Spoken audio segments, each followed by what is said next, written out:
Well, our big focus, Ajit Doval is in Beijing for India-China special representative talks.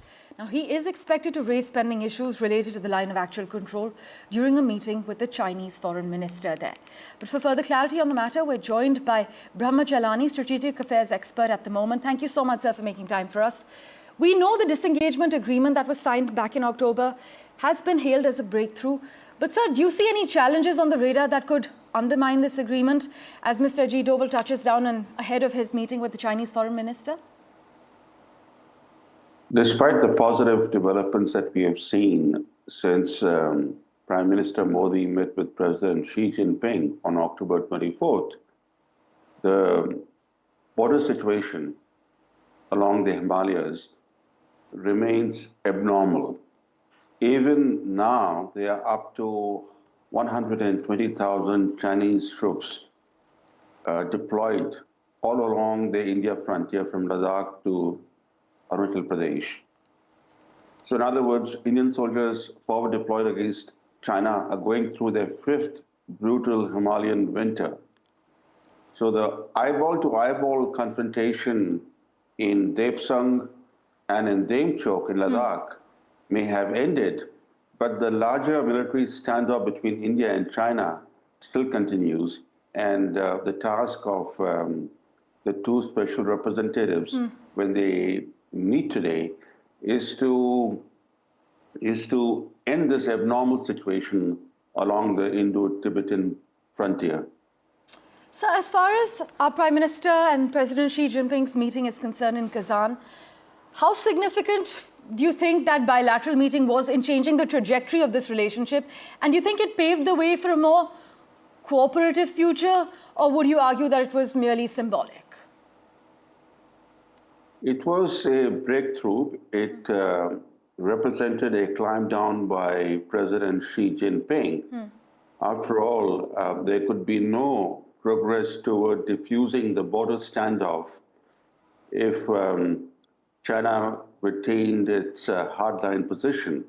So the agreement or the understanding reached on October 24th, when Modi and Xi Jinping met, represented clearly concessions on China's part. But there's no clarity as yet as to what precisely was agreed.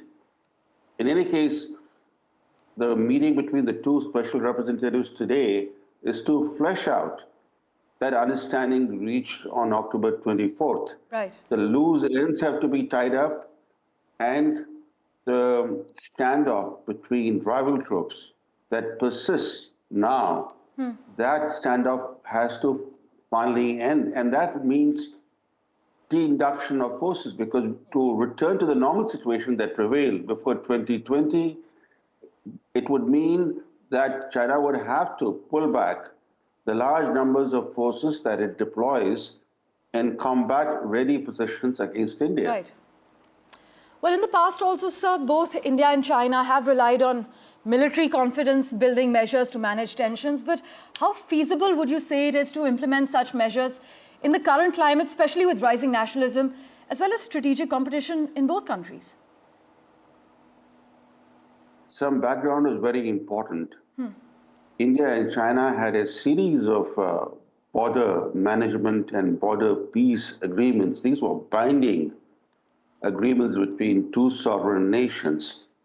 So when China encroached on Indian borderlands in eastern Ladakh in April 2020, it violated each and every of those bilateral agreements. Yes. So if a country can violate binding bilateral agreements, confidence-building measures of any kind are not going to be the answer. So this is the challenge for India, that while India seeks restoration of normalcy along the traditional Indo-Tibetan frontier, it cannot forget its bitter experiences in dealing with China over the years. And the situation since 2020 is actually a reminder for India of earlier crises with China, including what happened in the lead up to the Chinese military attack on India in 1962. So India will have to remain on guard, irrespective of whatever is agreed upon because you cannot rely on China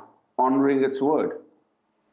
As always, sir, thank you so much for joining us with your insight. We will, of course, revert you for regular updates.